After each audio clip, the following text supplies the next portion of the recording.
How you doing? Welcome. If you're new, sit down, grab a drink, get comfortable. If you're odd, from the bottom of my heart, I appreciate you coming back. We have a new lady here. Hello, my name is Twyla and I'm 11 years old. I was born in England and today we are going to be talking about money. As you've heard the woman, young lady, she understands life now. She's 11, as she has said, and I've taught her quite a lot about how to get on the sort of things that I wish I knew at her age. So this series, as she has said, is all about money. How you can get money, how you can save money, how you can invest money, how you should understand money.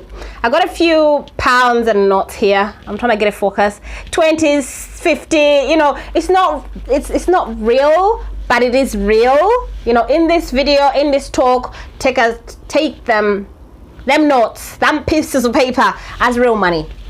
So if I'm gonna ask Twyla a few questions, what she's learned from me. They call me Professor in the house. So I'm actually thinking I might just call the whole series as Professor Mom, Professor Money. It suits me. I really do teach them everything that I feel like my parents should have taught me when it comes to money. They did their best in their parenting skills, but I think a lot of parents do miss that very important thing of teaching your kids about money. We just learn as we grow. You grow up and you think, oh, I need to pay bills, I've moved out, I need to pay rent, I need to buy food, I need to pay gas and water and electric.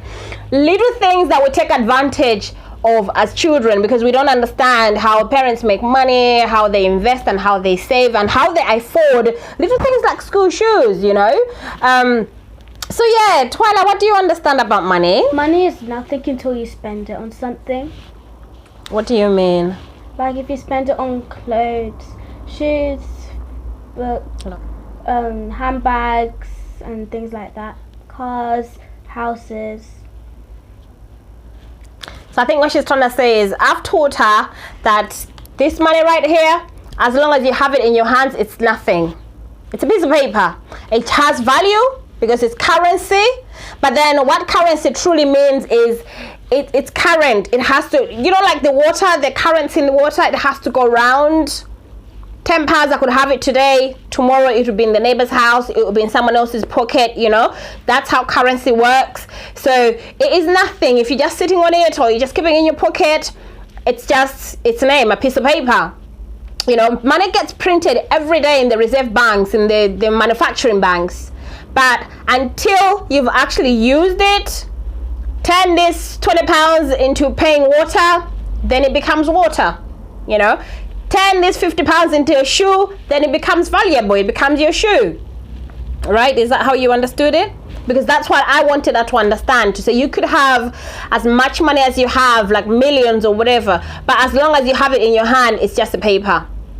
The minute you take that money, gives it to a shopkeeper or buy a car with it, then it becomes a car.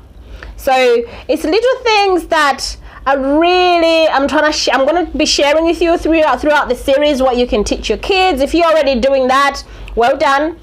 For those of you that haven't started talking to your kids about money, they need to know, they need to understand what money is all about. How you make it, you know, how does mommy make money? By working. You go to work, you do business, you hustle, you know, the right way, the legal way. There's right ways of making money throughout, you know. I mean, it's not necessarily that people that have money work, yeah? Because look, who's on the money? And Queen Elizabeth. Queen Elizabeth is on the money. She has children. She has grandchildren. They are born rich. Not everyone is born rich. Not everyone is wealthy. You know, if your grandmother is on this money, you're wealthy. You're rich. That's how I see it. That is how I see it. But people like us, we've got to go to work. We've got to graft to bring this, to feed them, to pay for our roofing and stuff like that. So yeah, this is all about cash. Okay, can you tell me something about us? Okay, let me back up a little. Twyla knows about assets. Can you tell me what an asset is?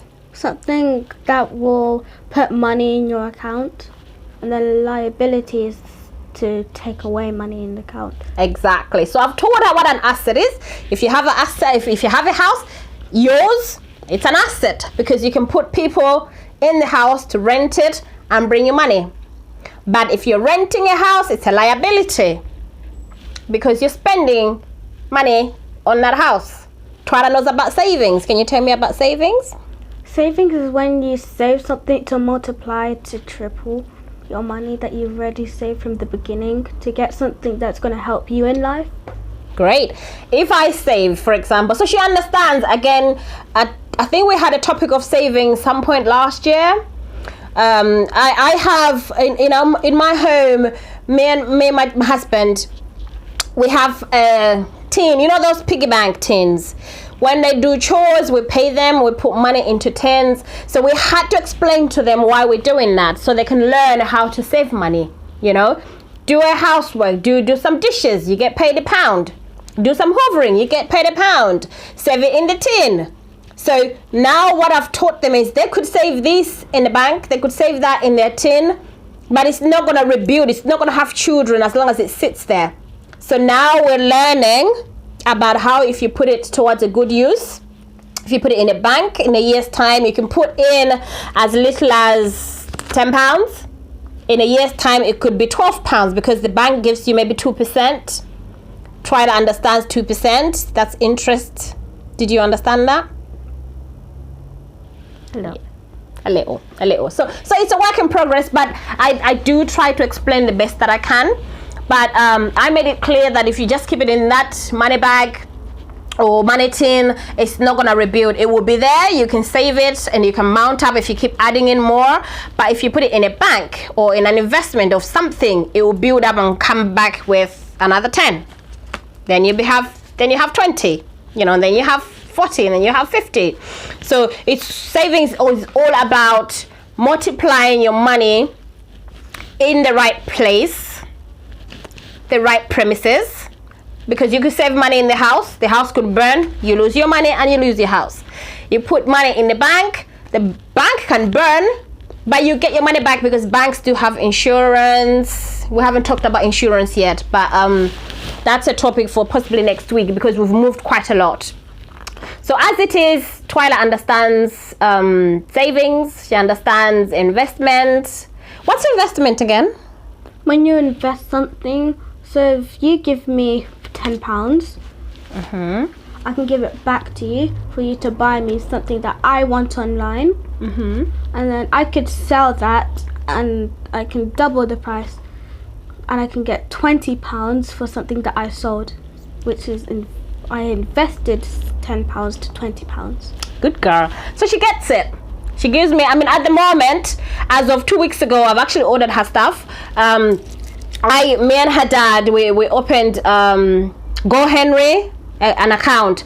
It's not really a bank account where you take her ID and open an account. It comes with a card, a Visa card, but it's an extension of my account. So what we've done is whenever they've done a chore or they've done something good or it's their birthday, we get them the gifts, of course, but sometimes they get money from their aunties and stuff like that.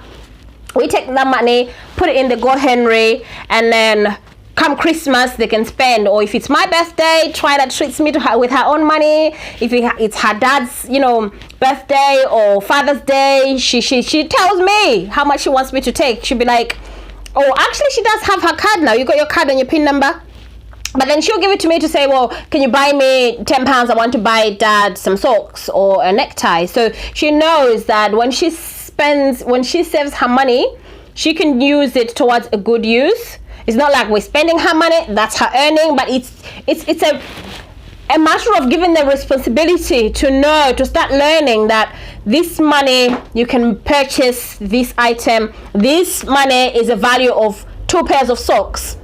That money is a value of a winter jacket, So she's learning that way. And she knows she's got some change that she can use that on sweets and chocolates, what little girls like. But I'm trying to push them to realize that they could do something with it. So as of 2 weeks ago, she said to me, if I use her money and buy her, what did you want me to buy? Explain to people what you're going to do with your money. I wanted to buy a tie-dye kit and jewelry beading thing so I can make it and I can sell it. So she wants to do jewelry. You might beware, heads up, you might see Twyla's jewelry line range very, very soon because I've bought the materials. She wants to make her own earrings. She loves jewelry. She's actually mostly on my dressing table tidying it up. So she loves jewelry. She wants to be selling bangles and earrings and necklaces. And the tie and dye, I still don't quite understand what the tie dye is for, but I let her make that choice. She understands the sort of business that she wants to do. It's her money. She makes that decision. And obviously her reasoning is to invest it so it can build up, it can multiply. Is your plan to multiply once, twice, or how do you plan to do it? Triple. So she wants her £10 to bring £30, you see. So yeah, so look out for a lot of videos of Twyla. She's gonna be teaching 11-year-olds how she's working her money, how she's saving her money, how she's investing her money. And then us as parents as well, we can share a few other ideas how to tackle it. I mean, every stage of their growing up has things to learn. You know, we're not raising kids per se. I choose not to say I'm raising a child. You raise animals, you raise cattle and sheep and stuff like that. We're here to guide them. You know, they're on earth just like we came. Our parents guided us to the best of their capability. Maybe they raised us. I wish they had guided me. So my point is to guide my children into having the better future, you know, understanding of how this world works. You know, we're not just here to be born, work, make a little bit of money, chop it, back to work, chop it, see some good, you know, return from the money that you go to work. I've learned the hard way. I've learned when I was already old, but I'm gonna start now. So as parents, if you're out there, most of you are parents, join me. Let's do this to our children, and then hopefully they will look back and say, oh, I'm someone's ancestor. I did well for my grandchildren. You know, her grandchildren. I mean, for mine, I'm still grafting for my grandchildren. I'm hoping they're not gonna come soon. I say to Twyla, have a child when you're 39. First one, but you know, we can discuss this and agree, you know. So those children and their children and their children, they'll look back and say, my ancestor, there was Professor Ra at some point, did teach my mother something, one or two things about money. If they don't get it right, that's their fault, but at least they know everything that needs to be known about this. I'm still learning myself. Whatever I learn, I'll pass it down to my children. So that's it for today. You got anything else to say? Make sure you subscribe and like. Make sure you subscribe and like. You've heard the lady. See you next time. Bye. Bye.